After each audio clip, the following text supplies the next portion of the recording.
আমাদের অনেকেই এত দারিদ্র সীমার মধ্যে ছিলাম, অনেকে 3 বেলা খেতে পারিনি, কিন্তু আওয়ামী লীগের লোকজন 6 বেলায় খেয়েছিল। তাদের এই লুটতরাজ, তাদের এই টাকা পয়সা 11 লক্ষ কোটি টাকা বিদেশে পাচার করেছিল এই হাসিনা সরকার। এই দীর্ঘদিন একটা ফ্যাসিবাদের কবল থেকে বাংলাদেশকে ছাত্র জনতা মুক্ত করেছে। এই হাসিনা দেশ ছেড়ে চলে গেছে, আওয়ামী লীগের অনেক নেতা কর্মী দেশ ছেড়ে চলে গেছে। ভালো কাজ করলে তো দেশ ছেড়ে চলে যেতে হয় না, ভালো মানুষের স্থান সব সময় থাকবে। এই বাংলাদেশ আওয়ামী লীগ এই দীর্ঘদিন 15টি বছর বাংলাদেশের মানুষকে যেভাবে নির্যাতন নিপীড়ন করেছে তার উদাহরণ কিছু দিতে হয় আপনাদেরকে। প্রথম যখন 2008 সালের নির্বাচনের পর 2009 সালে সরকার গঠন করে বাংলাদেশ আওয়ামী লীগ, আমি কিন্তু কিছু পরিসংখ্যান দিতে চাই। পরিসংখ্যানের প্রয়োজন আছে বিধায় পরিসংখ্যানটা দিতে যাচ্ছি। তাদের যে ফিস্তি, আমরা বাঙালি তো আমরা ভুলে যাই, আমরা খুব সহজেই ভুলে যাই যে কি হয়েছে ইতিপূর্বে।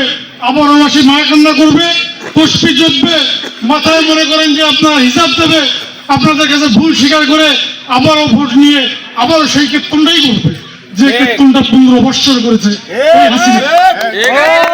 2009 সালে ক্ষমতায় এসে প্রথম যে ক্রাইমটা করলো বাংলাদেশ আওয়ামী লীগ এই হাসিনা, সেটা হচ্ছে 25শে ফেব্রুয়ারি পিলখানা হত্যাকাণ্ড।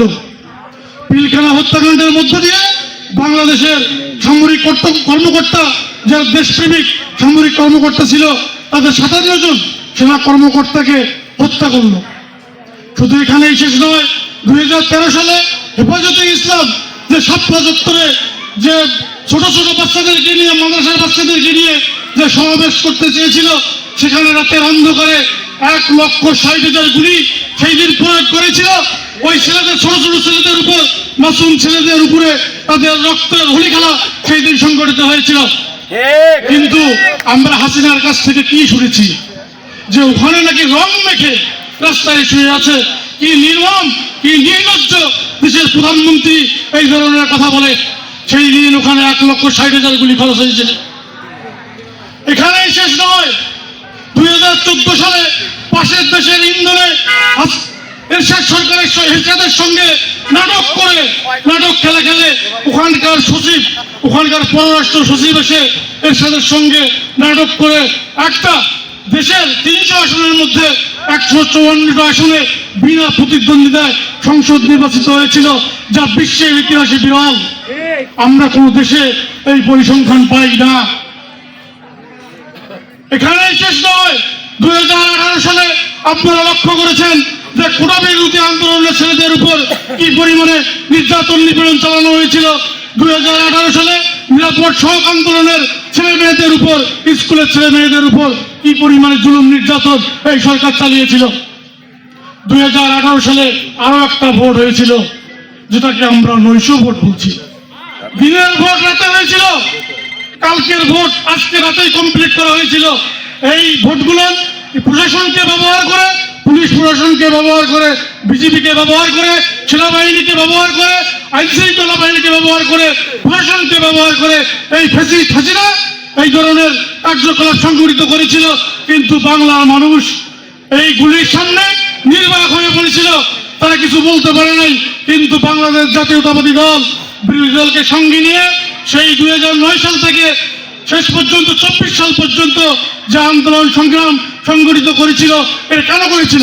বাংলার মানুষের জন্য, বাংলার মানুষের ভোট এবং ভাতের অধিকার নিশ্চিত করার জন্য, তাই নয়? আমরা কি চেয়েছিলাম? আমরা চেয়েছিলাম আমার ভোট আমি দেবো, আমি যাকে পছন্দ হবে তাকে দেবো। আমি মিনিমাম মোটা ভাত খাইতে চাই, 3 বেলা মোটা ভাত খাবো। এই 15 বছরে 11 লক্ষ কোটি টাকা কাকে বলে? এটা পাচার করেছিল মাত্র। বাংলাদেশে তো আরো মানি লন্ডারিং এর টাকা, দুর্নীতির টাকা ছিলই। 2024 সালে কি দেখলাম? 2024 সালে দেখলাম আমি দামির ভোট। আমি দামির ভোট বোঝেন? আমি এবং দামি, এইটা হলো আমি দামির ভোট। আমি দাঁড়াবো, আমার ভাই দাঁড়াবে, একজন নির্বাচিত হবে। এইটাই কিন্তু 2024 সালে সংগঠিত হয়েছিল। ওনারা বিভিন্ন ষড়যন্ত্র করে বিরোধী দলকে নির্বাচনের বাইরে রেখে মানুষের ভোটাধিকার হরণ করে এখানে ভোট সংগঠিত করেছিল। কিন্তু বাংলাদেশের মানুষ জাগবেই, আজ হোক কাল হোক পরশু হোক জাগবেই।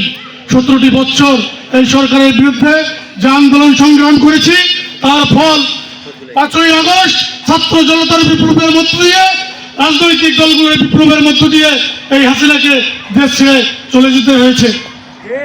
দেশ ছেড়ে চলে যেতে কেন হয়? এ দেশে তো আরো নেত্রী আছে। 1990 সালে যখন এরশাদকে ক্ষমতাচ্যুত হলো, তখন কিন্তু এরশাদ পালে যায় নাই। একটা স্বৈরাচার এরশাদ কিন্তু দেশ ছেড়ে পালায় নাই। এরশাদকে বন্দী করা হলো, 5 বছর সে জেলে থাকলো, তারপরে আবারও রাজনৈতিক ময়দানে ফিরে এলো। আপনারা কি দেখছেন? আপনারা দেখতেছেন না খালেদা জিয়ার উপর কেমন জুলুম নির্যাতন চলছে?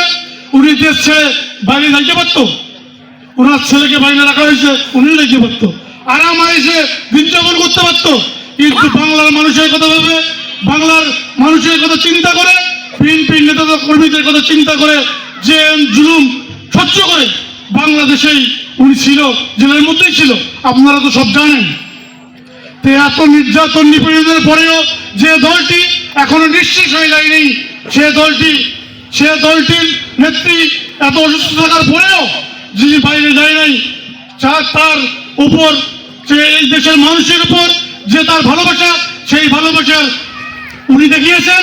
আমরা তাকে পরবর্তীতে যদি উনি সুস্থ থাকেন, তাকে ভোটের মাধ্যমে আমরা ভালোবাসার প্রতিফলন দিতে চাই। চাই কি চাই না? জিয়ার সৈনিক এখন লড়াই করো।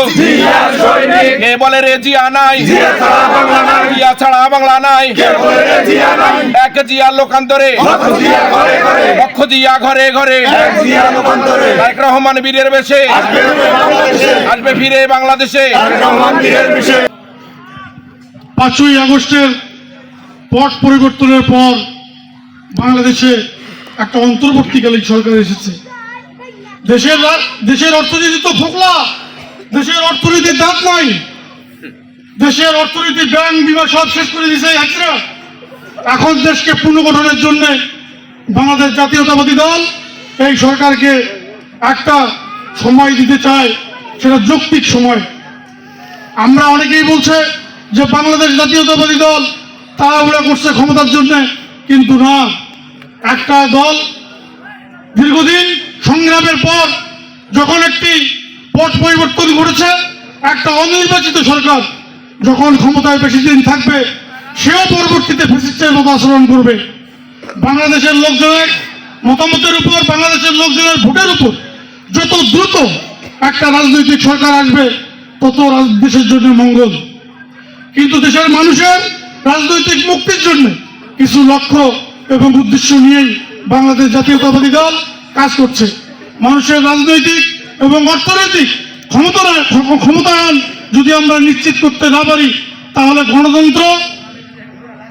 গণতন্ত্রের কথা বলেন, ভোটাধিকারের কথাই বলেন, আর আপনারা সংস্কারের কথাই বলেন, কোনোটাই টিকসই হবে না। মানুষের, জনসাধারণের রাজনৈতিক এবং অর্থনৈতিক ক্ষমতায়নটা নিশ্চিত করতে হবে। বিএনপি 19 দফা কর্মসূচি, সেই শহীদ রাষ্ট্রপতি জিয়াউর রহমান যখন দল গঠন করেছিলেন, তখন বিএনপি একটা কর্মসূচি দিয়েছিল। সেই সময় সেটা হচ্ছে আমাদের 19 দফা কর্মসূচি। যারা পড়তে চান তারা নিতে পারেন। আমাদের রাজনৈতিক দলের আদর্শ মানুষের মাঝে বিলি করে আমাদের দলের আদর্শকে মানুষের দোরগোড়ায় আমরা পৌঁছে দিতে চাই।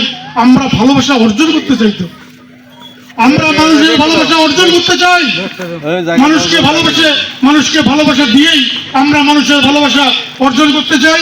দেশের মানুষের কথা চিন্তা করে তারেক রহমান দেশের মানুষের কথা চিন্তা করে বাংলাদেশ রাষ্ট্র মেরামতের জন্য এই 31 দফা কর্মসূচি দিয়েছেন। এই 31 দফা কর্মসূচির আলোকেই বাংলাদেশ সামনে পরিচালিত হবে। এখানে 2-1টা পয়েন্ট আমি বলি। প্রথম পয়েন্টটি হচ্ছে প্রতিহিংসা ও প্রতিশোধের রাজনীতির বিপরীতে সব মত ও পথের সমন্বয়ে বাংলাদেশ জাতীয়তাবাদের ভিত্তিতে একটা অন্তর্ভুক্তিমূলক, বৈষম্যহীন, সম্প্রীতিমূলক রাষ্ট্র প্রতিষ্ঠা করা হবে। এর জন্য অব্যাহত আলোচনা, মত বিনিময়, পারস্পরিক বোঝাপড়ার ভিত্তিতে ভবিষ্যৎমুখী এক নতুন ধারা সামাজিক চুক্তিতে পৌঁছতে হবে। এখানে 31টা দফা আছে, তার মধ্যে এও উল্লেখ আছে যে বাংলাদেশের প্রধানমন্ত্রী 2 দফার বেশি হতে পারবে না। তা আমি বলতে চাই যে বাংলাদেশ জাতীয়তাবাদী দলের যে 31 দফা, এই 31 দফার আলোকে বাংলাদেশ জাতীয়তাবাদী দল সামনে রাষ্ট্র পরিচালনা করবে, সেই আলোকেই সামনে রাষ্ট্র পরিচালিত হবে।